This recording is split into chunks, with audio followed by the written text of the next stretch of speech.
لوگوں سے عزتیں تلاش کرتے ہو تو وہ کیا تمہیں عزت دیں گے؟ وہ تو کل اچھا کہتے ہیں، پرسوں برا کہنے لگ جاتے ہیں۔ لوگوں کے سامنے گڈ بک میں آنا چاہو گے تو وہ تو سویرے تمہارے بارے میں کچھ کہیں گے، شام کچھ اور کہیں گے۔ اپنی روحانی زندگی آباد کریں، اپنے مسلح کو وقت دیں، اور دنیا سے چھپ کر، اس موبائل کو بند کر کے، اور اپنے آپ سے بھی چھپ کے اور تنہا ہو کے، چھپا کے سارا کچھ اپنے آنسو اپنے رب کی بارگاہ میں پیش کریں، اس کے حضور حاضری دیں۔ سنو نا ترمذی کی حدیث، اور اسے یاد رکھنا، نبی پاک علیہ السلام نے فرمایا اپنے دکھ لوگوں کے سامنے نہ بیان کرنا، سیٹھوں نوابوں کو نہ بتاتے پھرنا، دنیا داروں کے سامنے جا کے نہ رونا کہ میں تکلیف میں ہوں۔ فرمایا اگر دنیا داروں کو دکھ بتاؤ گے رب تمہیں کبھی غنی نہیں کرے گا، اور لوگ ہیں کہ الٹا مذاق اڑائیں گے۔ آپ کی جس سے بڑی پکی یاری ہے نا، پکی، وہ تب تک پکی ہے جب تک آپ نے 50,000 مانگا نہیں، اور جس وقت آپ نے کہہ دیا کہ میں مجبور ہوں میری مدد کر، تو پھر ختم ہو گئی دوستی۔ لوگوں کی تعلقات آپ کے ساتھ تب تک ہیں جب تک آپ ان سے کوئی ضرورت وابستہ نہیں کرتے۔ کریم محبوب فرمانے لگے بندوں کے سامنے دکھ نہ بیان کرنا، اللہ تجھے کبھی غنی نہیں کرے گا۔ تو اپنے دکھ اپنے رب کو بتا، تو دعائیں مانگ، تو اس کی بارگاہ میں حاضر ہو، تو اس کے حضور عرض کر۔ فرمایا اپنے دکھ اپنے رب کو بتا، وہ جلدی کرے یا دیر سے کرے تجھے ساری دنیا سے بے نیاز کر دے گا، تجھے کسی کا محتاج نہیں رہنے دے گا۔ اپنے مسلح کو، اپنی دعاؤں، ایک بزرگ فرماتے ہیں میں نے دعا مانگنے کا طریقہ اپنی بیوی سے سیکھا۔ دعا مانگنے کا طریقہ اپنی، سیکھنے والے تو اپنے بچوں سے بھی سیکھ لیتے ہیں، سیکھنے والے تو ہر ایک سے سیکھتے ہیں۔ وہ کہتے ہیں میں نے دعا مانگنے کا سلیقہ اپنی بیوی سے سیکھا ہے۔ حضرت وہ کس طرح؟ فرمانے لگے میری بیوی نے نا مجھے کوئی کام بتایا، کچھ پیسوں کی ضرورت کے لیے کہا، تو میں نے اسے کہا کہ بھئی ابھی میرے پاس نہیں ہے، کچھ دنوں میں آتے ہیں تو میں دے دوں گا۔ عورتوں کی عادت ہوتی ہے وہ بار بار یاد کراتی ہیں، 2-4 دنوں کے بعد پھر اس نے کہا حضرت وہ میں نے کہا تھا کچھ پیسے، میں نے اسے کہا کہ ابھی میرے پاس نہیں ہے، کچھ دنوں میں ملتے ہیں تو میں تمہیں دے دوں گا۔ اس نے کچھ دنوں کے بعد پھر کہا حضور وہ میں نے کچھ پیسے کہے تھے۔ فرماتے میں نے ڈانٹ دیا، میں نے کہا کہ کیا تو روز مجھے شرمندہ کرتی ہے، کہا نا میرے پاس نہیں ہے، ہوں گے تو دے دوں گا، تو روز یاد کراتی ہے۔ فرماتے ہیں اس نے پہلے تو میری ڈانٹ کو سہا، پھر میرے سخت جملوں نے اس کی آنکھوں میں آنسو پیدا کر دیے، پھر اس نے اپنے آنچل میں اپنے اس دکھ کو سمیٹا، اور پھر اس نے ایک جملہ کہا تو میں رو پڑا، اور مجھے اپنے رب سے مانگنے کا طریقہ آ گیا۔ مجھے کہنے لگی حضرت جی آپ نے ڈانٹ دیا میں نے سہ لیا، پر آپ ہی میرے شوہر ہیں، بتائیں نا آپ سے نہ کہوں تو میں کس سے جا کے کہوں۔ فرماتے ہیں میں رو پڑا، اور میں کھل کے رویا، اور میں تڑپ کے رویا، اور پھر میری سسکیاں بند گئیں۔ تو مجھے کہنے لگی آپ کو کیا ہوا؟ میں نے کہا مجھے بھی دعا مانگنی آ گئی ہے۔ جب میں اسے کہوں گا نا اللہ تو ہی میرا رب ہے، میں تجھ سے نہ کہوں تو میں کس سے جا کے کہوں؟ میں کیوں کسی بندے سے سوال کروں؟ میں کیوں کسی دنیا دار سے کہوں؟ میں تیرے بندوں کا، نیک بندوں کا وسیلہ لے کے، تیرے محبوب کی غلامی لے کے تیری بارگاہ میں آیا، تجھ سے نہ مانگوں تو کس سے مانگوں؟ سمجھ آ گئی ہے جب میں اس رنگ میں مانگوں گا تو تیرا رب میرے اوپر بڑا ہی فضل فرمائے گا، وہ میرے اوپر بڑی رحمت کرے گا، وہ میرے لیے آسانیاں کرے۔ عزیز دوستو ہم اس طرح کرنے لگ گئے ہیں کہ ہم نے نا اپنے تعلقات پر اعتماد کرنا شروع کر دیا ہے۔ میرے تعلقات بہت ہیں، ہم نے اپنی دولت پر اعتماد کرنا شروع کر دیا ہے، میرے پاس دولت بہت ہے۔ ہم نے اپنے علم پر، اپنی شہرت پر اعتماد کرنا شروع کر دیا ہے کہ میرے پاس فلاں چیز بہت ہے۔ یاد رکھنا جب بے نیاز اپنی صفت بے نیازی دکھاتا ہے تو بڑی بڑی دولتوں والے مجبور نظر آتے ہیں۔ بھائیو جب انسان کا رشتہ اپنے مالک کے ساتھ ہوتا ہے پھر تو غم بھی کچھ نہیں کہتے، پریشانیاں بھی کچھ نہیں کہتی، پھر تو زندگی صبر والی، پھر تو زندگی توکل والی، پھر تو زندگی بھروسے والی، پھر انسان اپنے آپ کو رسوا نہیں کرتا، دنیا داروں سے امیدیں اس کی ختم ہو جاتی، امیدیں اللہ رسول سے لگا لیتا ہے، مضبوط ہو جاتا ہے، مضبوط، طاقتور ہو جاتا ہے، خوددار ہو جاتا ہے، باوقار باعزت ہو جاتا ہے۔ حضرت بہلول دانا رحمت اللہ علیہ بیٹھے تھے تو ہارون رشید حج کر کے آ رہا تھا، تو رستے میں حضرت شیخ سے ملاقات ہو گئی تو السلام علیکم کے بعد کہنے لگا حضور کوئی حکم ہو تو بتائیے گا. تو حضرت بہلول دنا فرمانے لگے تیرا رب کون ہے؟ اس نے کہا اللہ. تو فرمایا میرا کون ہے؟ کہا اللہ. فرمانے لگے تو بڑا ہی بیوقوف ہے، کیا تو یہ سمجھتا ہے کہ رب ہارون رشید کو تو دے گا اور بہلول دانا کو بھول جائے گا؟ تیرا بھی وہی رب ہے، میرا بھی وہی رب ہے. اس نے اگر تجھے دے کے آزمایا ہے تو ہو سکتا ہے مجھے نہ دے کے آزما رہا ہو. جب اس کی حکمت کے تقاضے ہوں گے تو عطا کرے گا اور دے گا. تو جا اپنا کام کر. بھائی اپنی روحانی زندگی، اپنی عبادات، اپنے وظائف، اپنے روزمرہ کے معاملات، اپنی دعائیں، اپنا استغفار. دیکھو کوئی مشکل کام تو نہیں 2 رکوع ہیں سورہ واقعہ کہ اگر رات کو پڑھ لی جائے تو. میں کس طرح یہ بات بیان کروں کہ تعویذ بانٹنا آسان ہے اور وظیفہ بتانا مشکل ہے. سارا دن تعویذ بانٹیں تو لوگ لینے کو تیار ہیں، اور اگر آپ وظیفہ بتائیں تو کہتے ہیں تو مشکل کام ہے. او خدا کے بندے، اگر آپ کا تعلق قرآن پاک کے ساتھ مضبوط ہو، قرآن پاک کے ساتھ اگر آپ کا رشتہ ہو، لوگ سفارشیں ڈھونڈتے ہیں نا دنیا میں، کوئی تعلق مل جائے تو میرا کام ہو جائے. دنیا میں اتنا مشکل معاملہ ہے، آخرت میں مجھے بتائیے گا کتنا مشکل معاملہ ہوگا. میرے نبی پاک صلی اللہ تعالی علیہ وسلم نے فرمایا جو لوگ سورہ ملک پڑھا کرتے تھے نا، سورہ ملک، یہ سورت ملک قیامت میں ان کی سفارش کرے گی اور اس طرح کرے گی کہ کہے گی اے اللہ یہاں اس بندے کو جنت میں داخل کر دے یا مجھے قرآن پاک سے علیحدہ کر دے. تو رب فرمائے گا جا اس کا دامن تھام کے اسے جنت تک پہنچایا. آپ بات کو سمجھیں، جب آپ کے تعلقات اپنے معاملات کے ساتھ مضبوط ہوں گے، یہ نبی کریم نے وعدہ کیا ہے کہ تو سورت واقعہ پڑھ تیرے گھر میں فاقہ نہیں آئے گا. حضرت عبداللہ ابن مسعود رضی اللہ تعالیٰ عنہ بیمار تھے تو حضرت عثمان غنی رضی اللہ تعالیٰ عنہ تیمارداری کے لیے تشریف لے گئے اور جا کر کے کہا کہ آپ بڑے بیمار ہیں، آپ کی بیٹیاں زیادہ ہیں، میں چاہتا ہوں کہ خزانے میں سے کچھ مدد کروں. تو سیدنا عبداللہ ابن مسعود رضی اللہ تعالیٰ عنہ اٹھ کے بیٹھ گئے اور کہنے لگے امیر المومنین اللہ آپ کو میری طرف سے، میری بیٹیوں کی طرف سے بہتر صلہ دے. میری بیٹیوں کو کسی خزانے کی ضرورت نہیں، میں نے انہیں خزانہ دے دیا ہے. کہا جناب آپ نے کون سا خزانہ دیا ہے؟ میں آپ کے مالی معاملات کو جانتا ہوں.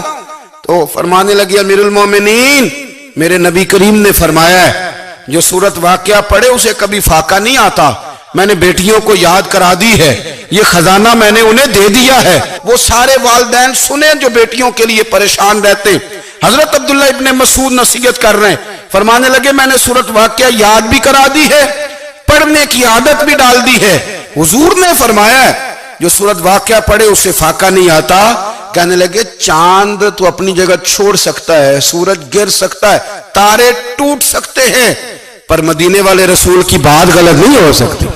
حضور نے فرمایا فاقہ نہیں آئے گا تو انشاءاللہ کبھی بھی نہیں آئے گا. 10 منٹ عادت ہو جائے نا دعا مانگنے کی علیحدہ سے رات کو، حضور نے فرمایا جو فرض نماز کے بعد دعا مانگے اللہ اس کی قبول کر لیتا ہے. نبی پاک صلی اللہ تعالی علیہ وسلم نے فرمایا اللہ مسافر کی دعا قبول فرماتا ہے. حضور نے فرمایا اللہ مظلوم کی دعا قبول فرماتا ہے. حضور نے فرمایا بیمار سے دعا کراؤ اللہ اس کی دعا قبول فرماتا ہے. میرے نبی پاک نے فرمایا ماں باپ جب بھی اولاد کے لیے ہاتھ اٹھائیں، ویسے تے بلے شاہ تو آسمانی اڑ دیا ہی پھڑ دیں، جڑا گھر بیٹھا انہوں بڑھیا ہی نہیں. حضور فرمانے لگے ماں باپ جب بھی اولاد کے لیے دعا فرمائیں اللہ ان کی دعا کو قبول کرتا ہے. آپ اپنا تعلق بنائیں دعا کے ساتھ، عبادت کے ساتھ، مصلی کے ساتھ رشتہ بنائیں، استغفار پڑھیں. صلاح الدین ایوبی صلیبی جنگوں میں تھے، رات کو مسجد اقصی میں نماز پڑھی تو پریشان تھے. ایک بزرگ سے ملاقات ہوئی تو وہ کہنے لگے کہ آپ بڑے پریشان ہیں. کہنے لگے حضور پریشان اس لیے ہوں کہ پہلے ہی مسلمان کمزور ہے، اب میں نے سنا ہے دشمن کا ایک بحری بیڑا وہ جنگی سامان سے بھرا ہوا آ رہا ہے، تو اب ان کے پاس اور تلواریں اور نیزے آ جائیں گے، مسلمانوں کے پاس پہلے ہی وسائل کی کمی ہے، پریشان ہو کس طرح کر کے مقابلہ کریں گے. یہ بات کہتے ہی صلاح الدین ایوبی نے بزرگوں سے کہا حضور آپ بھی دعا کرنا، دعا کی بڑی طاقت ہے. میرے نبی پاک نے فرمایا دعا مومن کا ہتھیار ہے، دعا مومن کا، دعا مومن کا. حضور نے فرمایا تقدیر کو سوائے دعا کے کوئی چیز نہیں بدل سکتی. دعا مومن کا ہتھیار ہے، یہ کافر کے پاس کوئی نہیں، یہ ہتھیار ہے مومن کا. اللہ کرے آپ کو سمجھ آئے. پھر سنیں، کئی بار کہہ چکا ہوں یہ ہتھیار ہے. کافر کے مقابلے میں جو تیرے پاس سب سے بڑا ہتھیار ہے وہ دعا ہے. دعائیں کرانی چھوڑ دی، کرنی چھوڑ دی، لینی چھوڑ دی. حضرت سیدنا انس بن مالک رضی اللہ تعالیٰ عنہ فرمایا کرتے تھے، میں نے وہ رنگ دیکھا ہے جب حضور دعا مانگتے تھے اور حضور کی مقدس آنکھوں میں آنسو بھی ساتھ ہی بہا کرتے تھے. میں نے وہ انداز دیکھا ہے.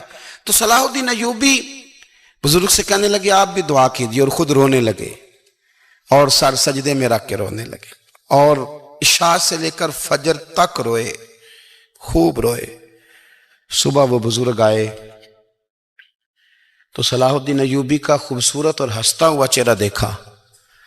کہنے لگے آپ بڑے خوش ہیں، رات تو میں نے بڑے روتے ہوئے دیکھا تھا. تو کہنے لگے حضور وہ جو بحری بیڑا آ رہا تھا نا وہ پانی میں ڈوب گیا ہے، اب وہ نہیں آ رہا، ابھی خبر آئی ہے تو میں بڑا خوش ہوں. بزرگ کہنے لگے اوٹ سینے سے لگ اور سن ایک بات، وہ بحری بیڑا پانی میں نہیں ڈوبا، وہ تیرے آنسوؤں میں ڈوب گیا ہے. وہ جو تو رات رویا ہے نا رب کریم کی بارگاہ میں تو وہ ڈوب گیا ہے. حضرت عائشہ صدیقہ رضی اللہ تعالیٰ عنہ فرماتی ہیں ایک عورت تھی اور اسے نبی پاک صلی اللہ تعالیٰ علیہ وسلم نے نا وہ کلمہ پڑھ کے مسلمان ہوئی، مدینہ طیبہ آ گئی تو حضور نے مسجد نبوی شریف میں اس کے لیے مکان، ایک سادہ سا کمرہ ساتھ مسجد کے بنوا دیا، وہیں رہنے لگی. اکثر وہ سیدہ طیبہ کے پاس آتی تو حضرت عائشہ صدیقہ رضی اللہ تعالیٰ عنہ فرماتی ہیں وہ بڑی باتیں سناتی اور آخر میں کہتی وہ ہار والا دن بھی بڑا عجیب دن تھا اور میرے رب کی قدرتوں کا دن تھا، وہ بھی بڑا عجیب دن تھا. سیدہ عائشہ صدیقہ رضی اللہ تعالیٰ عنہ ایک دن فرمانے لگی کہ تو ہار والے دن کا بڑا ذکر کرتی ہے، وہ کیا دن تھا؟ تو خاتون کہنے لگی اماں جی وہ دن تھا جب میرے رب پر بھروسہ اور مضبوط ہو گیا، جس دن میرا اپنے رب پر توکل اور بڑھا، میرے ایمان میں یقین میں اور پختگی آئی. کہنے لگی میں ایک گھر کی کنیز تھی، نوکرانی تھی، اس گھر میں ایک بچی تھی جس کے پاس سونے چاندی ہیرے جواہرات کا ہار تھا. اس زمانے میں نا چمڑے کے اوپر لوگ ہیرے جواہرات لگاتے تھے، کئی دفعہ سرخ رنگ کے چمڑے پہ لگائے جاتے تھے. وہ بچی پہنتی تھی تو کہتی ہوں بچی کے اس نے اتار کے رکھا یا اس سے گرا وہ ہار تو چیل اسے اٹھا کے لے گئی گوشت سمجھ کے اور میرے سامنے اٹھا کے لے گئی. گھر والوں نے مجھ سے پوچھا، یہ بخاری میں موجود ہے، گھر والوں نے پوچھا مجھ سے کہ وہ ہار کہاں ہے تو میں نے کہا چیل اٹھا کے لے گئی. گھر میں کچھ چوری ہو جائے تو سب سے پہلا الزام کس پہ لگتا ہے؟ ملازمین پہ. کہتے انہوں نے مجھے بڑا مارا، بڑی تکلیف دی، حتیٰ کہ میری شرمگاہ تک کی تلاشی لی، میری عزت اتنی خراب کی میں بتا نہیں سکتی. میں نے اپنی زندگی میں ایک واقعہ دیکھا، ایک امیر گھر میں چوری ہو گئی، ملازم کو اتنا مارا کہ وہ چارپائی پہ پڑ گیا. پولیس والوں سے اتنی مار پروائی گئی کہ وہ بیچارہ چارپائی پہ پڑ گیا اور پھر وہ اتنا بیمار ہوا اور کچھ دنوں کے بعد پتہ چل گیا کہ چور تو اپنا بیٹا ہے ان کا. پھر اس کا انتقال ہو گیا. اب وہ سیٹھ صاحب اور گھر والے آ کے نا مرنے والے کے کان میں معافیاں مانگ رہے ہیں، کان میں. تو میں نے ان سے پھر کہا تھا کہ یہ تو اب چلا گیا ہے، تمہارا زور چلتا تھا نا تو تم نے قانون خریدا اور تم نے اسے جتنا ہو سکا تم نے اسے مار پڑوائی. تمہارے پاس جو عدالتیں تھی تم نے وہاں کاروائی کی، اب ایک عدالت قیامت کے دن لگے گی. یہ کمزور تھا نا، کچھ کر نہیں سکا. میرے نبی پاک صلی اللہ علیہ وسلم نے فرمایا سن لو، اگر سینگ والی بکری نے بغیر سینگ والی بکری کو تکلیف دی ہوگی نا تو قیامت کے دن اسے بھی بدلہ دینا پڑے گا کہ تیرے پاس سینگ تھے اور تو نے اسے مارا تھا. وہ خاتون عرض کرتی ہے سیدہ عائشہ کی خدمت میں کہ مجھے بڑا مارا، مجھے تکلیف دی. میں کہہ رہی تھی کہ میرے سامنے چیل لے گئی ہے پر وہ نہیں مان رہے تھے. اماں جی انہوں نے مجھے بڑا مارا. حضرت عائشہ صدیقہ کہتی ہیں پھر کیا ہوا؟ کہنے لگی اماں جی جب کوئی میرا مددگار نہ رہا، مجھے تکلیف دے رہے تھے، رسوا کر رہے تھے، تو میں نے اپنے رب سے مدد چاہی، میرے رب کی طرف میں نے توجہ کی، میں نے کہا مالک اب تو ہی میرا مددگار ہے. کہتی ہے وہ مجھے مار رہے تھے تو وہ چیل جو ہار لے گئی تھی وہی لے کے واپس آ گئی. اور ہمارے سروں کے قریب لا کے اس نے جب اس ہار کو پھینکا، وہ مجھے چھوڑ کے سائیڈ پہ ہوئے، وہ میری بے گناہی جان گئے، لیکن آپ کو بتاؤں اس دن سے میرا اپنے رب پر یقین اور بڑھ گیا۔ مجھے سمجھ آ گئی کہ جب انسان پورا ٹوٹ جاتا ہے اور جب کوئی چاروں جانب اس کا مددگار نہیں ہوتا تو رب تو ہوتا ہے نا، اللہ تو اس کا مددگار ہوتا ہے نا، وہ تو پھر اپنے اس بندے کی مدد کرتا ہے نا، پھر وہ تو توانائی دیتا ہے نا، وہ تنہا نہیں چھوڑتا، وہ تو آنسوؤں والوں کے آنسوؤں پہ بڑا کرم فرماتا ہے، وہ تو قسم پرسی میں آ جاتا ہے، اس کی رحمت بڑھ کے استقبال کر لیتی۔ او میری ملت کے جوانوں، مزہ نہیں آ جاتا جب ساری دنیا سوئی ہو، ساری دنیا، اور بستر بھی گرم ہو اور نیند بھی پورا غلبہ کر رہی ہو، اور اچانک گھنٹی بجے دماغ میں، آنکھ کھلے، گھڑی پہ نظر پڑے، 3:30 4 بجے کا پیغام گھڑی بتائے، اور کوئی چڑھتی جوانی والا اٹھ کے وضو کرے، اور جب وہ مصلی کھول کے بچھائے تو مدینے والے محبوب کہتے ہیں کہ ہر نماز پہ رب ثواب دیتا ہے، اور جو اٹھ کے تہجد کی نماز پڑھے اسے دیکھ کے تو رب مسکراتا ہے، جو اس کی شان کے لائق ہے، جو اس کی شان کے لائق، وہ مسکراتا ہے، خوش ہوتا ہے کہ میرا بندہ تہجد میں اٹھ گیا، وہ مسکراتا ہے۔ کاش ہماری صبحیں کبھی اپنے مالک کے نام ہو جائیں، کاش کے صبح۔ حضرت ابو الحسن رحمت اللہ تعالی علیہ حضرت معاذ ابن جبل رضی اللہ تعالیٰ عنہ کے پاس بیٹھا کرتے تھے، فرماتے ہیں ان سے جو پیار بڑھا تو پھر میرا مصلی سے بھی بڑھ گیا۔ تابعی ہیں، فرماتے ہیں صحابی رسول سے محبت ہوئی تو ذکر سے بھی ہو گئی، پھر درود شریف سے بھی ہو گئی، محبت ان سے بڑھی تو پھر اللہ نے مسجد کا پیار بھی بڑھا دیا۔ آپ فرماتے ہیں کہ میری ہر وقت بھی یہ چاہتی تھی کہ بس اللہ اللہ کروں، بس اللہ اللہ کروں، بس نہ میں ذرا تھوڑی جان چھڑاؤں لوگوں سے، کوئی 10 منٹ ملے تو میں کوئی 4 نفل پڑھ لوں، میں تھوڑا سا نہ بچوں لوگوں سے، اور مجھے تسبیح ملے تو میں نہ کوئی 400-500 دفعہ استغفار پڑھوں، سبحان اللہ، الحمدللہ، اللہ اکبر، لا حول ولا قوت الا باللہ، میں نہ تسبیحات پڑھوں۔ فرماتے ہیں کہ بچے تھے گھر میں 6-7، غربت تھی، کام ملتا کوئی نہیں تھا، اور میں کام چور نہیں تھا، کام ڈھونڈتا تھا، پر اللہ کی قدرت کے کام نہیں ملتا تھا۔ فرماتے ہیں کہ میں نے ایک دن اپنی اہلیہ سے کہا کہ آج میں پھر جاتا ہوں کام ڈھونڈنے، تو میری بیوی بڑی فرما بردار تھی، پر اس دن نہ غربت کے ہاتھوں تنگ آ کے کہنے لگی آج نانا کوئی تو چیز لے کے آیا، تو مجھ سے بچوں کی بھوک نہیں دیکھی جاتی، یہ سب روگاں دا روگ محمد جس دا نام غریبی، کنڈ بلا کے لنگ جاندے نہیں دوست یار قریبی، تو آج نہ کچھ لے کے آیا تو میں بچے لے کے میکے چلی جاؤں گی۔ شیخ فرماتے ہیں کہ میں بڑا پریشان گھر سے نکلا، پر میں نے صبح سے لے کے زور تک کام ڈھونڈا، کام ملا کوئی نہیں، تو میرے دل میں خیال آیا چلو کام نہیں ملتا تو اللہ اللہ تو کرے نا، چلو بندوں کی مزدوری نہیں ملتی تو رب کریم کی عبادت ہی کرتے ہیں۔ فرماتے ہیں کہ میں نے نا فرات کے پانی سے وضو کیا، نہر کے، شدید دھوپ تھی، ساتھ ریت تھی اور ریت تپ رہی تھی، میں نے اپنا رومال وہیں مصلی کے طور پر بچھا لیا، اور فرماتے ہیں کہ زور سے لے کر عصر تک نماز پڑھی، دھوپ بھی پورے زور پہ، پر میرے سجدے کا ذوق بھی پورے زور پہ۔ فرماتے ہیں سورج بھی چمک رہا ہے اور رب کی عبادت کا ذوق بھی پورے زور پہ، میں سجدہ کروں تو پھر میرا اٹھانے کو جی نہ چاہے۔ میرے استاد لکھا کرتے تھے، یہ ان کا شعر ہے، وہ کہا کرتے تھے مجھے سوز دے، مجھے ساز دے، اور مجھے نیم شب کا نیاز دے، دم سجدہ خود کو میں توڑ دوں، مجھے ایسا ذوق نماز دے، اور میں تیری بہار کا پھول ہوں، میں کھلا بھی ہوں تو تیرے لیے، مجھے میری شاخ سے توڑ لے، مجھے اپنی زلف کا ناز دے۔ بھائی فرماتے ہیں کہ عصر تک میں نے نفل پڑھے، دل ڈھلنے لگا، عصر کی نماز پڑھی اور میں وہاں سے چلا۔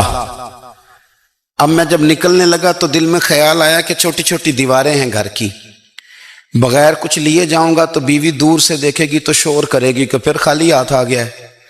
کہتے میں نے اپنے اسی رومال میں جس پہ میں نے نماز پڑھی تھی نا، رومال میں کی آخی دے پنجابی جسافہ، کہتے ہیں اسی میں نا میں نے کچھ ریت بھر لی، کہ وہ دور سے دیکھے گی تو سمجھے گی کچھ لے کے آیا ہے، چلو جا کے اسے بتا دوں گا کہ آج پھر مزدوری نہیں ملی۔ کہتے ہیں وہ ریت لے کر جب میں گھر میں گیا تو پہلے بیوی دروازے پہ کھڑی ہوتی تھی، پوچھتی تھی خالی ہاتھ آ گئے ہو؟ آج میں نے دیکھا تو ہے ہی کوئی نہیں۔ فرماتے ہیں میں اندر داخل ہوا، سلام لیے، کونے میں نے وہ رومال رکھ دیا اور میں نے آواز دی کہ بھلی مانس کہاں ہو؟ تو وہ کہنے لگی آپ منہ ہاتھ دھو لیں، میں روٹی لے کے آئی۔ میں نے کہا روٹی کہاں سے آ گئی؟ یہاں تو کئی دنوں کے فاقے، تو کئی دنوں کی غربت ہے، یہاں تو اس گھر میں تو فقیری ہے۔ فرماتے ہیں کہ وہ روٹی لے کے آئی اور اس وقت کی جو موجودہ نعمتیں تھیں، سمجھ لیں سلاد، اچار، ہر چیز ساتھ لائی۔ میں نے کہا کہ بچے کہاں گئے؟ کہنے لگی وہ کھانا کھا کے کھیلنے گئے، آپ کھانا کھا لیں آ جاتے۔ کھانا اس نے چن دیا۔ میں نے حیرت انگیز لہجے میں ساری نعمتیں اپنے دسترخوان پہ دیکھ کر کے بیوی سے پوچھا یہ کہاں سے آیا کھانا؟ بچوں کو تو نے کہاں سے کھانا کھلایا؟ یہ سارا کچھ کیسا ہے؟ کہنے لگی پتہ نہیں آج آپ کس کریم کی مزدوری کرنے چلے گئے تھے، پتہ نہیں کس کریم کی، میرے گھر میں تو اتنی نعمتیں آئی ہیں کہ مجھ سے سنبھالی نہیں جا رہی، اتنا اناج ہے، اتنا گندم ہے، کس کریم کے دروازے آج چلے گئے تھے؟ یہ کہتے کہتے وہ اٹھی اور اٹھ کر کے کہنے لگی پہلے بڑا کچھ آیا تھا، اب کیا لے آئے ہو؟ اور جا کر کے نا اس نے وہ ریت والا رومال کھولا، کہنے لگے میں تو لے کے آیا تھا ریت، تو میرے رب نے اسے بھی سونے اور ہیرے بنا دیا تھا۔ جب آپ کی توجہ اللہ کی جانب، میرے نبی پاک صلی اللہ تعالی علیہ وسلم نے فرمایا ہر چیز اپنے رب سے مانگ، ہر چیز مانگ، ہر چیز مانگ۔ یا رسول اللہ کیا کچھ؟ میرے محبوب نے فرمایا تیرے گھر میں نمک بھی ختم ہو جائے تو وہ بھی اپنے رب سے مانگا کر، تو مانگنا وہ تجھے دے گا، تو اس کی بارگاہ میں کشکول طلب دراز تو کرنا۔ اور ترمذی شریف میں عجیب لفظ ہیں، رسول کائنات نے فرمایا، رب کریم فرماتا ہے جب میرا بندہ ہاتھ اٹھاتا ہے نا تو مجھے حیا آتی ہے کہ میں خالی کیسے لوٹا دوں اس کے۔ اعلیٰ حضرت فاضل بریلوی رحمۃ اللہ علیہ کی بات ہو رہی تھی۔ اعلیٰ حضرت رحمۃ اللہ تعالیٰ علیہ نے ایک جگہ پہ لکھا ہے، آپ فرماتے ہیں کہ پڑوسی کے گھر تو کھانا وہ لینے جائے جس کے اپنے گھر نہ پکا ہوا، اور کسی سے مشورہ تو وہ مانگے جس کو اپنے گھر میں نہ ملتا ہو۔ فرماتے ہیں مسلمان تو غیروں کے طریقے پہ تب چلیں جب نبی پاک نے ہر چیز بتائی نہ ہو، اور جب محبوب نے سارا کچھ بتا دیا ہے، سارا کچھ۔ بچہ پیدا ہوگا تو آپ اس کا عقیقہ کریں گے، اس کے سر کے بال اتروانا اور ان کی وزن کے مطابق چاندی کو خیرات کرنا، 7ویں دن نام رکھنا، یہ ساری چیزیں حضور نے بتلائی۔ اس کے کان میں اذان دینا، اس کو گٹی دینا۔ پھر یہ بھی حضور نے فرمایا کہ اس کا بستر بھی تم نے جب بڑا ہو جائے 10 سال کا تو نماز، 7 سال کا ہو تو نماز کے لیے کہو، 10 سال کا نہ پڑے تو اسے مارو، بڑا لگنے لگے تو بستر الگ کر دو، اور پھر جب وہ بولنے لگے تو سب سے پہلے اللہ کا نام سکھاؤ۔ نبی کریم صلی اللہ علیہ وسلم نے ہر موقع پر، یعنی صرف ایسا نہیں ہے کہ مسجد میں آنے کے آداب تو ہیں تو گھر میں جانے کے نہیں، نبی پاک صلی اللہ علیہ وسلم نے فرمایا بالغ ہو جائے تو نکاح کرو۔ نکاح کس کے لیے سنت، کس کے لیے واجب، کس کے لیے فرض؟ نکاح خاتون کے ذمے کیا ذمہ داریاں خامن کے حوالے سے، اور بیوی کے لحاظ سے پھر خامن کی کیا ذمہ داریاں، ہر چیز کو نا اپنی اپنی جگہ پہ پوری وضاحت کے ساتھ۔ اور اگر آپ پڑھیں گے تو آپ کو پتہ چلے گا کہ اسلام انسان کی ہر ضرورت کو پورا کرتا ہے، اور نبی کریم صلی اللہ علیہ وسلم نے ہر جگہ ہماری ہر ضرورت کا خیال فرمایا۔ اگر آپ دین کو پڑھتے جائیں گے تو آپ کو ذرا بھی دائیں بائیں دیکھنے کی ضرورت نہیں پڑے گی۔ سمجھ آ رہی ہے میری بات؟ یہ بال داڑھی کا حصہ ہے، اس کا بھی ذکر ہمارے بزرگوں نے کر دیا۔ داڑھی کتنی ہونی چاہیے اس کا تذکرہ بھی۔ ایک سوال مجھ سے پوچھا گیا ہے کہ بعض بچے داڑھی کا ڈیزائن بناتے ہیں۔ بھائی مسئلہ یہ ہے، یاد رکھنا ہمیشہ، ایک بندہ سنت پر عمل نہیں کرتا وہ گناہگار ہے، اور ایک سنت کو سنت سمجھ کے مذاق اڑائے تو کافر ہے۔ سنت کو سنت جانتے ہوئے اگر اس کا مذاق اڑائے گا تو نہیں۔ سمجھ آ رہی میری بات کی؟ ہمارے بچے ڈیزائنوں پہ چلتے ہیں بیچارے، پتہ نہیں کس کی نظر لگ گئی، اور بڑی چیزیں ہیں، لیکن داڑھی کے ڈیزائن بنانا اور غلط حرکات کرنا یہ تو ایک انتہائی مذموم حرکت۔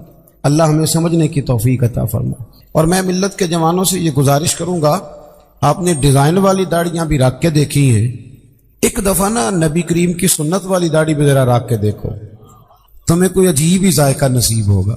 یہ آپ کے چہرے کے مطابق اللہ نے اس کو وضاحداری دی۔ یہ حرکتیں جو آپ کرتے ہیں نا، یہ تو عجیب سی حرکات ہیں، ان کا تو کوئی پس منظر ہی نہیں ہے، تو انسان محسوس اگر کرے تو چھوٹا محسوس ہوتا ہے یہ کام کر کے۔ تو ہمیشہ وہ کام کریں جس میں سنت اور شریعت کی پاسداری، اللہ سمجھنے کی توفیق عطا فرمائے۔ یہ جو نکاح ہے نا، نکاح شادی، نبی کریم علیہ السلام نے فرمایا یہ غیر کا طریقہ نہیں، بلکہ فرمایا النکاح من سنتی، فرمایا نکاح تو میرا طریقہ ہے، نکاح میرا طریقہ ہے۔ اور آپ حیران ہوں گے کہ قرآن و سنت نے جو شادی کو اور میاں بیوی کو جو رشتہ دیا ہے وہ بڑا ہی عجیب دیا ہے۔ فرمایا ہن لباس لکم وانتم لباس لہن، مرد عورت کا لباس ہے اور عورت مرد کا لباس ہے۔ سردی گرمی میں بھی لباس جسم کی حفاظت کرتا ہے، سردی گرمی کے لحاظ سے بھی حفاظت کرتا ہے، مرد عورت کی حفاظت کرتا ہے، دکھ میں، تکلیف میں، غربت میں، پریشانی میں۔ عورت بھی مرد کی حفاظت کرتی ہے، اس کے بچوں کی، اس کے گھر کی، اس کی نشانیوں کی۔ پالتی تو ماں ہی ہے نا بچے، بولیں بلدیت کس کی لکھی جاتی؟ ابا جی کی۔ جانشین، سجادہ نشین، وارث، وہ کون کس کا ہوتا ہے؟ وہ ابا جی کا۔ لیکن پالتی پوستی کون ہے؟ اماں جی۔ ابا جی اماں کو بچے دے کے روز گھر سے جاتے ہیں، فلانی جگہ جا رہا ہوں بچے سنبھال، فلان جگہ جا رہا ہوں بچے تیرے۔ کبھی ایسا بھی ہوا ہے کہ اماں کہے میں ذرا 15 دنوں کے جا رہی ہوں کہیں، تو بچے تم رکھ لو؟ ہوتا ہے ایسے؟ تو مرد عورت کا حقوق کا خیال کرتے ہیں، عورت مرد کے حقوق کا۔ نبی پاک صلی اللہ تعالی علیہ وسلم نا بڑا خیال کرتے تھے۔ ہمارے ہاں تو یہ ہوتا ہے نا، جو کسی کا غلام ہوتا ہے وہ بیچارہ ساری زندگی غلام ہی رہتا ہے۔ وزیر صاحب بھی، پیر صاحب بھی خدمت کراتے رہتے ہیں ساری زندگی، لیکن اس بیچارے کا خیال نہیں کرتے۔ میں اکثر کہا کرتا ہوں کہ جب تک کسی پیر کے آستانے پہ جھاڑو دے تب تک تو منظور نظر مرید ہوتا ہے، اور اگر اس بیچارے پہ قرضہ چڑھ جائے تو پیر صاحب کہتے ہیں یہ اس کا ذاتی معاملہ ہے۔ جب تیرے گھر میں جھاڑو دے رہا تھا پھر ذاتی معاملہ نہیں تھا؟ جب تک وہ MP کے پوسٹر چھپوا رہا ہو، ساری ڈیوٹیاں کر رہا ہو، تب تک تو وہ سیاسی کارکن۔ اور اگر اس بیچارے کے گھر میں غربت آ جائے، اس پہ کوئی مقدمے بازی ہو جائے، کہیں الجھ جائے، تو پھر کیا کہتے ہیں؟ اس کا ذاتی۔ اب کیسے ذاتی معاملہ ہو گیا؟ میرے عزیز، میرے محبوب کریم علیہ السلام کا طریقہ مبارکہ تھا، کسی پہ قرضہ چڑھتا تو حضور اس کا بھی خیال کرتے، کوئی بیمار ہوتا تو حضور تیمارداری کرنے جاتے۔ کیا خوبصورت لفظ ہیں بخاری کے۔ حضور نے فرمایا میرا کوئی امتی انتقال کر جائے، اگر پیسے چھوڑ کے جائے، ترکہ چھوڑ کے جائے، مال چھوڑ کے جائے، تو فرمایا اس کے وارثوں میں بانٹ دینا، لیکن اگر اس کے ذمہ قرضہ ہونا تو میرے پاس آ جانا، میں اپنے امتی کا قرض ادا کر دوں گا، میرے پاس آنا، میں قرضے دوں گا۔ یہ محبوب کریم نے بیان۔ تو حضور نہ ذرا خیال کرتے۔ توجہ، حضرت ربیعہ بن کعب یہ نا نبی پاک صلی اللہ علیہ وسلم کو وضو کراتے تھے، پر مزے کی بات ہے وضو بھی تہجد والا کراتے تھے۔ کون سا جی؟ بول کے بتائیے، سمجھ آ رہی ہے آپ حضرات کو؟ کون سا وضو کراتے تھے؟ تہجد کا وضو کراتے تھے۔ یہ وہی ہے جن سے حضور نے فرمایا چل ربیعہ کچھ مانگ لے۔ بڑے سیانے تھے، کہنے لگے یا رسول اللہ جنت میں وہ والا مکان چاہیے جس کے پڑوسی آپ ہو، جس کے پڑوسی آپ، وہ والا مکان۔ ایک دن نا نبی کریم صلی اللہ علیہ وسلم نے ان سے فرمایا ربیعہ شادی کیوں نہیں کرتے؟ ربیعہ بولیے۔ وہ مجھے ایک صاحب ایک دفعہ مل گئے، کہنے لگے مینوں میرے حضرت صاحب ڈکیا سی بیاہ نہ کریں۔ میں کہوں نا آپ کیتا ہے کہ نہیں؟ یہاں تو دو کیتے ہیں، تو میں کہ تینوں کل ہی ڈکیا سو۔ عجیب فلسفہ ہے نا، یعنی کسی اور کے لیے فقر کا حکم ہے، ہمارے لیے یہ کس قسم کی فقیری ہے؟ عجیب مزاج ہے نا یہ۔ یہاں تو کوئی مقاصد ہو، اللہ تعالیٰ سمجھنے کی توفیق عطا فرمائے، اللہ تعالیٰ ہمیں توفیق دے کہ ہم اس بات کا خیال کریں، لیکن مزاج ہے ہمارا۔ بہرحال آمدام برسر مطلب حضور نے فرمایا ربیعہ شادی کیوں نہیں کرتے؟ تو کہنے لگے یا رسول اللہ نہ تو دولت ہے، نہ مال ہے، نہ گھر ہے حضور، نہ نوکری ہے، اور پھر رنگ روپ بھی کوئی نہیں، میرا روپ بھی نہیں تو میرا رنگ بھی نہیں، تو میں نے یار مناؤن دا ٹنگ بھی نہیں، حضور کچھ پتہ ہی نہیں، کون مجھے رشتہ دے گا؟ حضور خاموش ہو گئے۔ دوسرے دن پھر وضو کرانے آئے تو محبوب نے پوچھا ربیعہ شادی کیوں نہیں کرتے؟ عرض کرتے ہیں کہ یا رسول اللہ نہ گھر مکان، نہ جائیداد، نہ کوئی اور شے، کون رشتہ دے گا؟ حضور علیہ السلام خاموش ہو گئے۔ ایک بڑی خوبصورت بات لکھی ہے صاحب سیرت النبویہ ڈاکٹر احمد عبد الرزاق نے، وہ لکھتے ہیں کہ حضرت ربیعہ بن کعب کہتے ہیں جب دوسرے دن بھی میں نے منع کر دیا نا تو میرے دل میں خیال آیا رویہ تو بڑا عجیب آدمی ہے، جب نبی پاک فرماتے ہیں شادی کر لے، سمجھ آ رہی ہے نا آپ کو؟ جب حضور فرماتے ہیں شادی کر لے تو یہ دلیلیں کیوں دیتا ہے؟ تجھے تو چاہیے تو کہہ دے حضور جیسے دل کرتا ہے ویسے کر لیں۔ ایک غلام کے لیے حضور بندوبست کر، جیسے دل کرے ویسے۔ کہتے میں تیسرے دن ارادہ کر کے گیا کہ آج حضور نے پوچھنا ہے تو میں نے بتا دینا، پر سارا ہی وضو ہو گیا، اللہ کے نبی نے پوچھا ہی نہیں۔ میرے دل میں خیال تھا آپ پوچھیں گے وضو مکمل ہو، لیکن حضور نے پوچھا۔ کہتے ہیں اب حضور میں اب کھڑا ہوں، محبوب فرمانے لگے ہو گیا وضو جاؤ۔ فرماتے ہیں میں پلٹ کے دیکھتا ہوں، دروازے سے باہر گزرنے لگا نا تو ایک دفعہ میں نے پھر پلٹ کے دیکھا، محبوب اپنے معاملات میں مشغول تھے۔ جب میں پیر باہر رکھنے لگا تو آواز دی اور مسکرا کے آواز دی۔ کیا شان ہے بریلی کے امام کی! فرمانے لگے جس کے گچھے سے لچھے جڑے نور کے۔ جب حضور مسکراتے تھے تو یہ نور کے گچھے تھے دانت، ان میں سے پھر نور نکلتا تھا۔ تو اعلیٰ حضرت فرماتے ہیں جس کے گچھے سے لچھے جڑے نور کے، ان ستاروں کی نزہت پہ لاکھوں سلام، اور ان کی باتوں کی لذت پہ بے حد درود، ان کے خطبے کی ہیبت پہ لاکھوں سلام، اور جس کی تسکین سے روتے ہوئے ہنس پڑے۔ حضور ذرا سی تسکین کرتے تھے تو رونے والا ہنس پڑتا، تو پھر بڑا انتظار کرنا پڑتا ہوگا، 2 گھنٹے حضور مسکراتے نہیں ہوں گے۔ تو اعلیٰ حضرت فرماتے نہیں بھئی یہ بھی مسئلہ کوئی نہیں کہ 2 گھنٹے کے بعد مسکرائیں گے تو رونے والا ہنسے گا۔ فرمانے لگے جس کی تسکین سے روتے ہوئے ہنس پڑے، اس تبسم کی عادت پہ لاکھوں سلام۔ یہ تو عادت ہے نبی پاک کی، تمہیں انتظار نہیں کرنا پڑے گا، تو عادت ہے حضور۔ تو حضور نے فرمایا شادی کر لو۔ کہتے ہیں میں مسکرایا، دوڑ کے واپس آیا، یا رسول اللہ جیسے حکم ہو کر دے۔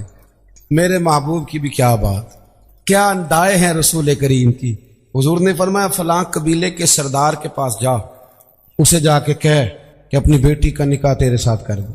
آپ فرماتے میں گیا، سلام لی، اندر داخل ہوا، انہوں نے بلایا، میں نے کبھی حضور نے بھیجا ہے، اور محبوب نے کہا اپنی بیٹی کا نکاح میرے ساتھ کر دو۔ حضرت ربیعہ بن کعب رضی اللہ تعالیٰ عنہ فرماتے ہیں ماں نے اس کے باپ کی طرف دیکھا، اس لڑکی کے باپ کی طرف، اور لڑکی کے باپ نے ماں کی بڑی جو ہے وہ فکر ہوتی ہے لڑکی کے ماں باپ، دونوں نے ایک دوسرے کی طرف دیکھا تو انکار نہیں کیا کہ میں نہیں ہم نے نہیں رشتہ دینا، بلکہ لڑکی کا والد کہنے لگا کہ محبوب سے عرض کرنا میں آؤں گا، میں خود آ کے حاضری دوں گا، ان سے عرض کرنا میں آؤں گا۔ حضرت ربیعہ بن کعب رضی اللہ تعالیٰ عنہ کہتے ہیں میں نکل رہا تھا، نبی رحمت سید عالم صلی اللہ علیہ وسلم کا وہ پیغام لے کے، تو میں نکل رہا تھا، میں آگے بڑھ رہا تھا۔ فرماتے ہیں جب میں دروازے سے باہر ہوں، توجہ ہے نا میرے دوستوں کی، کہتے ہیں جب میں دروازے سے باہر ہونے لگا نا، پیر رکھنے ہی لگا تھا، تو وہ لڑکی پردے کے پیچھے سے بولی، توجہ ہے میری بات پر، وہ خاتون پردے کے پیچھے سے بولی اور بول کے کہنے لگی غلام ٹھہر جا۔ تو میں نے پلٹ کے دیکھا، میں رک گیا تو اپنے ماں باپ کو مخاطب کر کے کہنے لگی ابا جی آپ کو میری فکر ہے نا، اماں جی آپ کو میری فکر ہے نا، آپ مجھے نبی کریم کے حوالے کر دیں، مجھے امید ہے رب رسول مجھے کبھی ضائع نہیں فرمائیں گے، اللہ نبی مجھے ضائع۔ حضرت ربیعہ بن کعب کہتے ہیں میں واپس آ گیا، سارا بندوبست حضور نے کر کے دیا، سارا بندوبست۔ اب بات کو سمجھیں، دین ہر جگہ انسان کا خیال کرتا ہے۔ فرماتے ہیں نبی پاک صلی اللہ علیہ وسلم نے حضرت عثمان غنی کو بلایا، فرمایا کھجور کی گٹھلی کے برابر ہونا چاہیے۔ حضرت عثمان کہنے لگے حضور حاضر ہو جائے گا۔ فرمایا عثمان پوچھو گے نہیں میں نے کیا کرنا ہے؟ عرض کی حضور بتا دیں کیا کرنا ہے۔ فرمایا ربیعہ کی شادی ہے، اس نے اپنی بیوی کو حق مہر دینا۔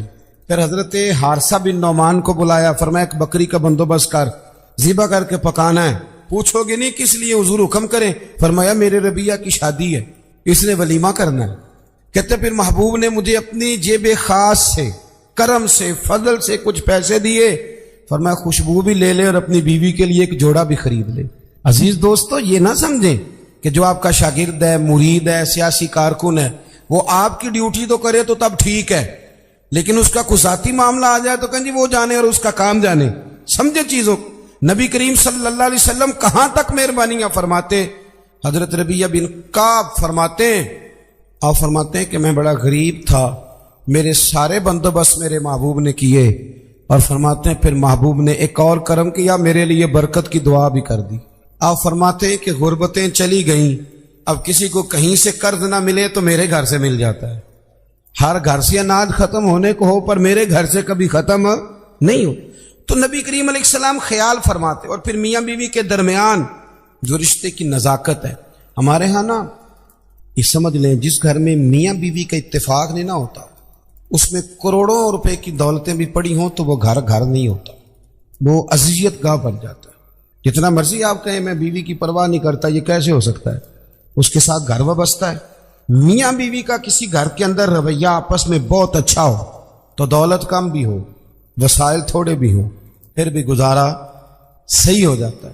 گھر کے اندر میاں بیوی کا آپس میں تعلق, طبقات ابن سعد میں صاحب طبقات نے لکھا ہے کہ جب نبی پاک علیہ السلام نے سیدہ طیبہ طاہرہ حضرت فاطمہ الزہرا رضی اللہ تعالی عنہ کا نکاح مولا کائنات شیر خدا حضرت علی المرتضیٰ سے فرمایا نا, پتہ حضور نے کیا کیا تھا؟ دونوں کے سرے اقدس جوڑ کے نا تو نبی پاک نے ان دونوں کی محبت کے لیے دعا فرمائی, اے اللہ ان کے درمیان محبت رکھنا. ہمارے یہاں بھلا کیا ہوتا ہے, مرضی سے شادی کی, مرضی سے رشتہ تلاش کیا, پھر ٹھیک 15 دنوں کے بعد اماں کو نقص نظر آنے شروع ہو جاتے, اور ٹھیک 15 دن کے بعد ان کو بھی اپنے داماد میں نقص نظر آنے لگتے ہیں. جب آپ 2 جملے کہہ دیتے ہیں نا خامند کو کہ تیری بیوی ٹھیک نہیں, تو آیا تھا, چاہیے تھا فٹافٹ پانی دیتی, پر اس نے تو توجہ ہی نہیں کی, تو آپ تو ایک جملہ کہہ کے چلے گئے. انہوں نے تو 24 گھنٹے اکٹھے رہنا ہے. خامند کو یہ پٹی پڑھا دی, اور جب بیٹی گئی میکے تو فٹافٹ اس کی اماں نے کہا اوہو کتنی کمزور ہو گئی ہے میری بیٹی, لگتا ہے کھانے کو نہیں دیتے, یہاں میں نے کتنے لاڈوں سے رکھی ہوئی. یہ طریقہ ٹھیک نہیں.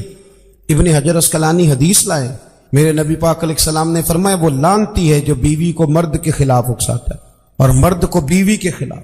ملعون ہے وہ شخص. ان کے درمیان پیار پیدا کریں, ان میں محبت ہوگی تو گھر سکھی رہے گا. سرور کائنات صلی اللہ علیہ وسلم کو پیغام آیا, صاحب طبقات نے لکھا ہے, پیغام آیا, پتہ چلا کہ کسی بات میں نا مولا کائنات اور سیدہ فاطمہ الزہرا رضی اللہ تعالی عنہ میں کسی بات میں شکر رنجی ہو گئی. محبت کے ساتھ کوئی بات آگے بڑھ گئی, حضور تشریف لائے. تھک تو نہیں گئے آپ لوگ کہ آپ کا خیال ہے خشک مولوی منگا لیا؟ چلے سن تو لینا, میں تو محبت سے آیا ہوں, بڑا لمبا سفر کر کے آیا ہوں, کئی جگہ جا نہیں پاتا, لیکن یہ موقع ایسا تھا میں نے چھٹی کرنا مناسب ہی نہیں سمجھا. میں نے کہا یہاں ضرور پہنچنا چاہیے, تو تھوڑی سی باتیں کرنی ہے, پیار سے سن تو لینا. آپ تو گھور رہے ہیں مجھے بیچ بیچ میں سے, یہ کس طرح کی تقریر کر رہا ہے, اللہ آپ کو جزائے خیر.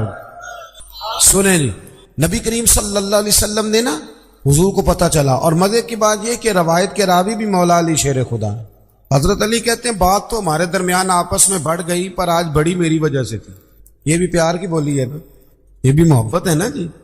یہ محبت کی, یہاں بھی لوگوں کو بڑے عجیب و غریب قسم کے فلسفے یاد آتے ہیں. بات کر لوں پھر ایک اور بھی کروں گا, مزید بات کھل جائے گی.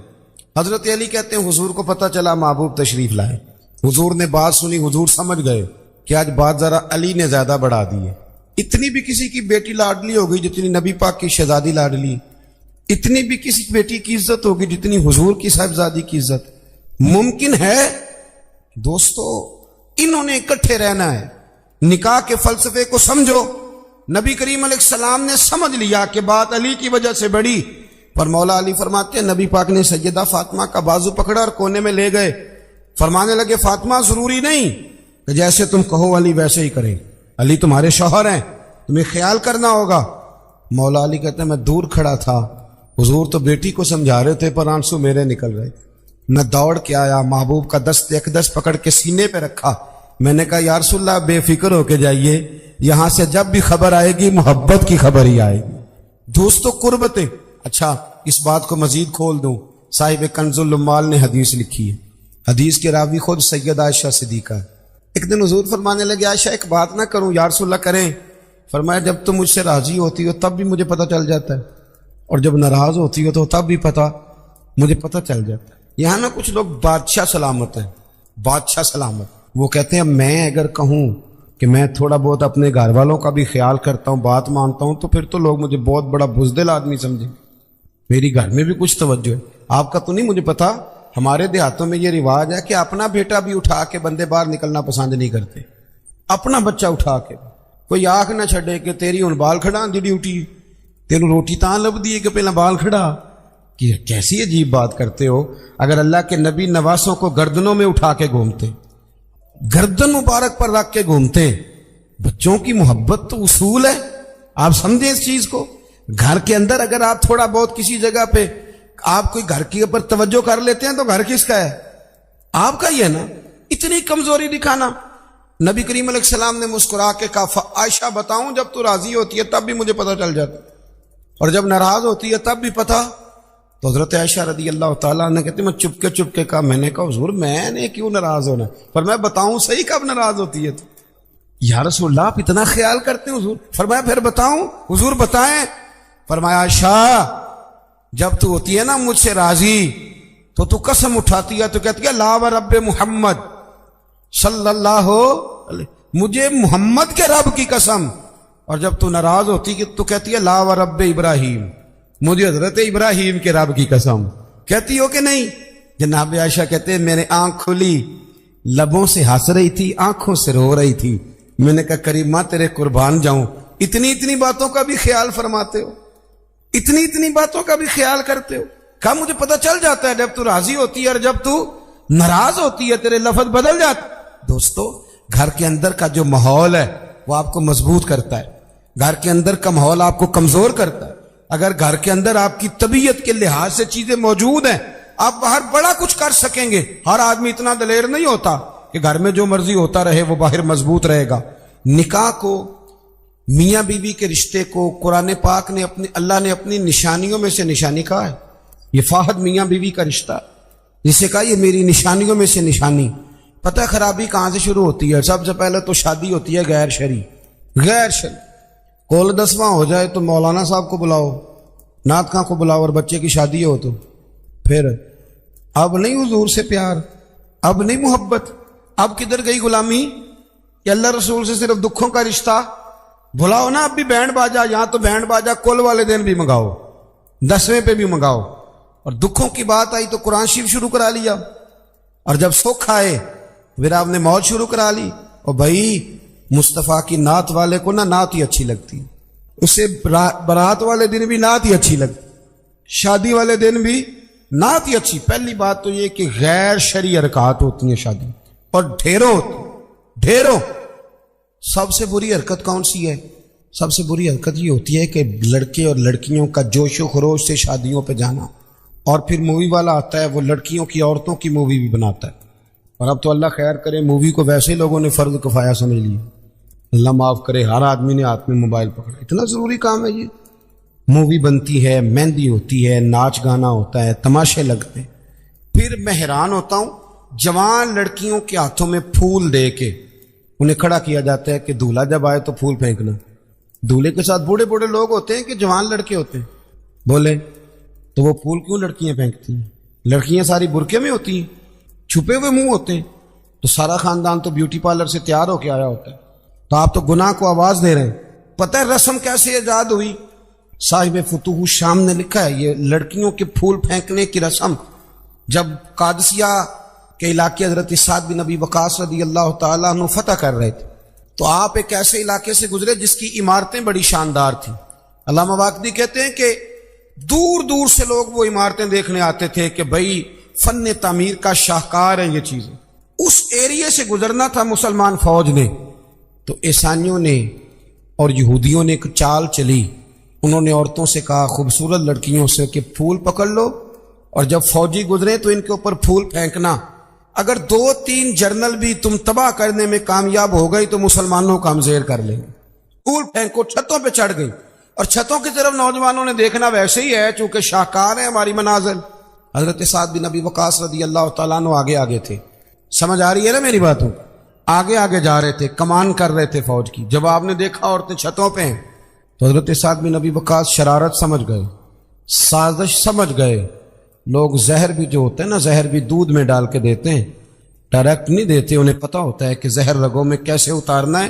جناب سعد بن ابی وقاص آگے تھے. جب دیکھا عورتیں چھتوں پہ ہیں تو فوراً بولے گھوڑے پہ چڑھ گئے اور فوج کی طرف توجہ کر کے کہنے لگے فوجی ہو تمہیں پتہ ہے نا اللہ کیا فرماتا ہے؟ رب فرماتا ہے مردوں سے کہو نظریں جھکا کے رکھے. نظریں کون بلا جی؟ مومن مرد. قرآن مجید نے حکم دیا کہ مومن مرد نظریں. اس کا مطلب ہے مرد وہ نہیں ہوتا جو اکڑ کے چلے. مرد تو ہے ہی وہ قد اونچا ہو نظریں جھکی ہوئی. مرد کہتے ہی اسے مردوں سے کہو نظریں جھکا کے رکھیں. 10,000 فوج تھی, عورتیں پھول پھینکتی رہیں. 10,000 فوجی گزر گیا پر ایک نے بھی نظر اٹھا کے نہیں دیکھا. جب سارے گزر گئے تو ان عورتوں نے پلیٹیں پھینکی اور کہنے لگی او بے شرمو یہودی اور عیسائیوں, تم کس طرح کے لوگ ہو, اپنے مقاصد کے لیے بہو بیٹیوں کو استعمال کرتے ہو, اور یہ کتنی شان والے ہیں. ایک آیت سنی ہے, نظریں جھکا لی ہیں. تم بھی غلط ہو, تمہارا طریقہ بھی غلط ہے. آج کے بعد ہم مدینے والے رسول کا کلمہ پڑھیں گے, ہم مسلمان ہوا کریں گے. اور ہمارے ہاں شروع انہوں نے کی تھی, اور اللہ خیر فرمائے رنگ ہم نے پکڑ لیا اس کا. ہمارے یہاں عورتیں پھول پھینکتی, بزرگ نہیں پھول پھینک سکتے, نوجوان نہیں پھینک سکتے. خدا کا خوف کرے. اور پھر مرد عورتوں کا اختلاط ہوتا ہے, اور پھر اس سے آگے شادی کے بے پناہ خرچے, بے پناہ قرضہ اٹھا کے شادیاں کرتے ہیں. نکاح میں تو 2 آدمی جائیں گے, 2 جوڑے جائیں گے. اور میں آپ کو ایک شرعی حکم بتاتا ہوں, آپ کا سگا بھائی, ادھر دیکھو میری طرف, سگا بھائی اپنے بیٹے کی شادی پہ اگر آپ کو نہ بلائے تو اس سے ناراض ہونا جائز نہیں. تسی تے میرے نال بھی ہو گئے. او بھائی, سگا بھائی بھی اگر اپنے بیٹے کی شادی پہ نہ بلائے تو اس کی مرضی ہے, نہ بلائے چاہے نہ بلائے, اس سے ناراض ہونا جائز. تو آپ کو تو منگنی میں نہ بلائیں تو ناراض ہو جاتے.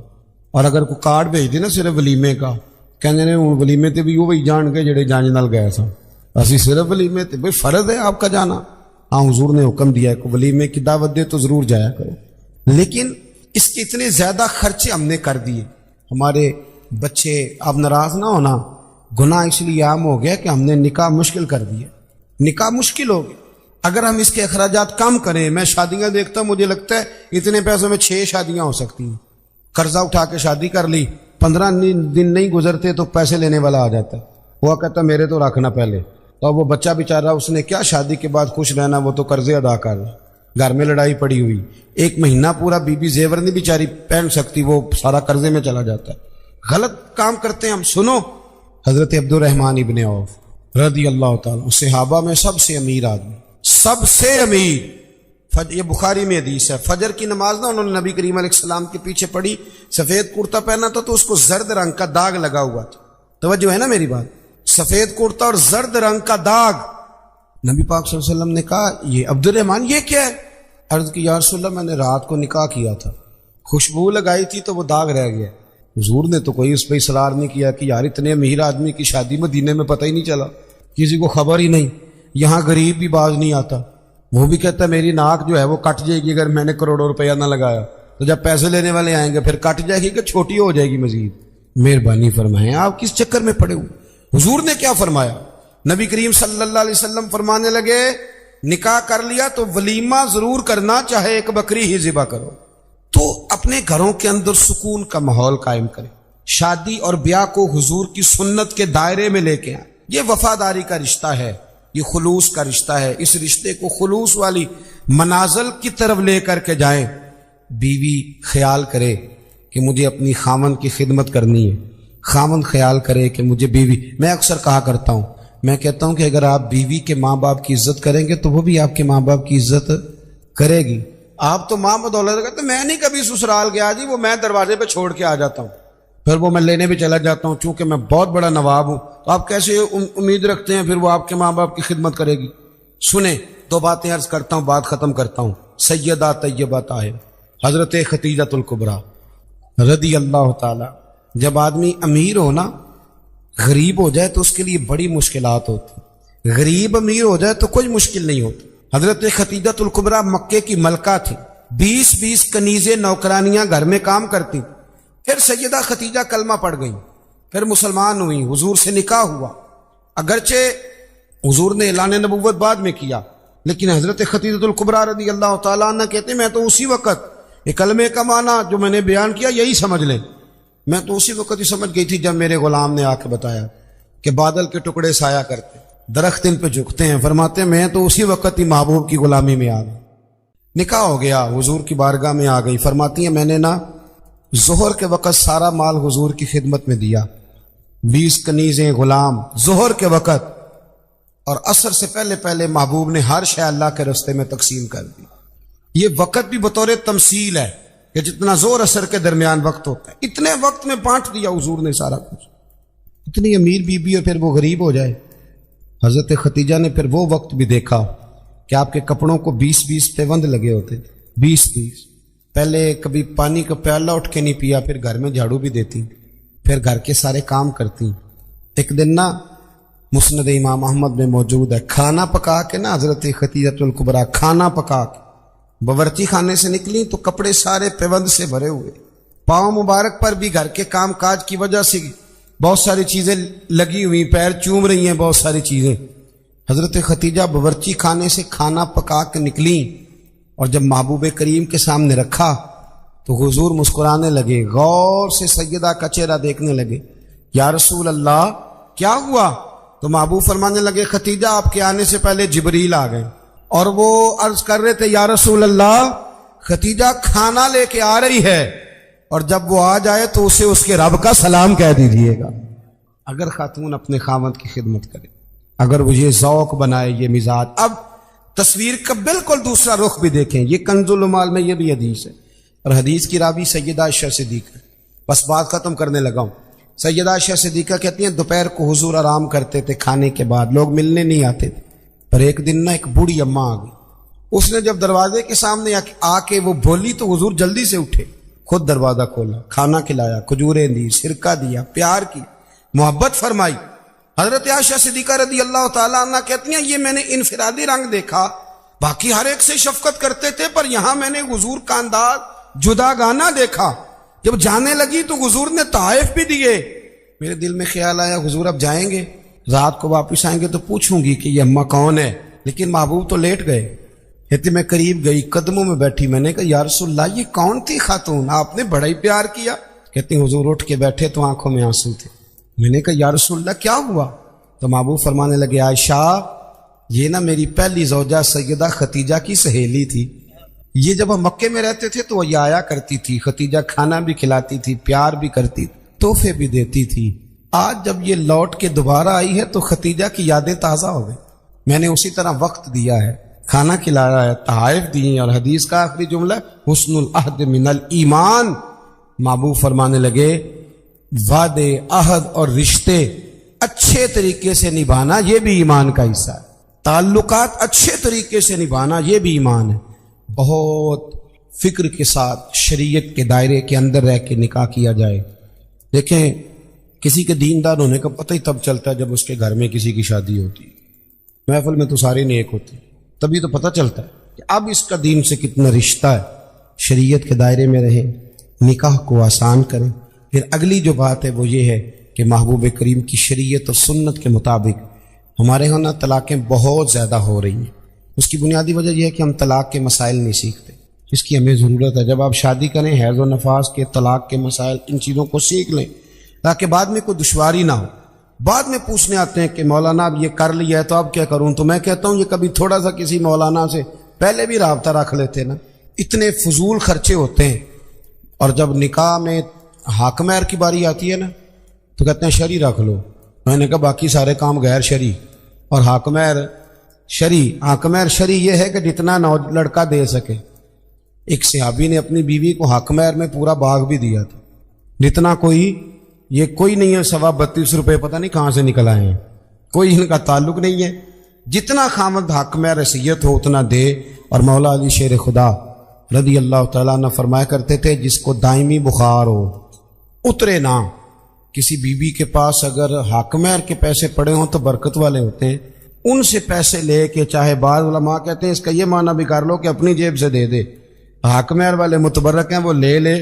بعض جگہوں پہ بعض لوگ بڑے تیز ہوتے ہیں، یعنی اس سے آپ کی ملاقات ہوتی ہے تو بندے کو محسوس ہوتا ہے کہ یار اسے تو پہلے ہی ساری باتوں کا پتہ ہے، اور کئی دفعہ ان سے ملنے کے بعد احساس ہوتا ہے کہ یار اس سے تو تھوڑا سیکھ ہی لیتے تو بہتر تھا، یہ تو بات بڑی آگے نکل گئی. سارا پتہ ہوتا ہے، باشعور ہوتے ہیں، لیکن ڈر آتا ہے اللہ سے. اتنا باشعور آدمی، سمجھدار، پنچایت، پریا، لوگ، دین، دنیا سارا پتہ ہے، نماز کا ٹائم آ گیا تو وہ چھپتا پھرتا ہے. اس کی طبیعت پر بوجھ بن رہا ہے معاذ اللہ اللہ کے حضور حاضر ہونا. اس سے خیر کا کام کرنا کلمہ پڑھ رہا ہے تو وہ ادھر ادھر نکلتا جا رہا ہے. تو سوال یہ ہے کہ پھر یہ شعور کا کیا مطلب رکھا ہوا ہے ہم نے؟ پھر اللہ سے دعا کرنے کی ضرورت نہیں. وہ حضرت عارف رومی رحمۃ اللہ تعالیٰ علیہ فرمایا کرتے تھے بعض لوگوں کو رب سارا کچھ دیتا ہے، سجدے کی توفیق نہیں دیتا. اس کا مطلب یہ ہے کہ وہ کہتا ہے یہ سارا کچھ لے اور نکل جا، میرے گھر نہ آنا، رکھ سارا کچھ پاس. رب سے عافیت مانگی جائے، اس سے اس کا فضل مانگا جائے، اس سے اس کا کرم مانگا جائے. اللہ کے پیارے رسول صلی اللہ تعالی علیہ وآلہ وسلم اس عافیت مانگنے پر زور دیتے.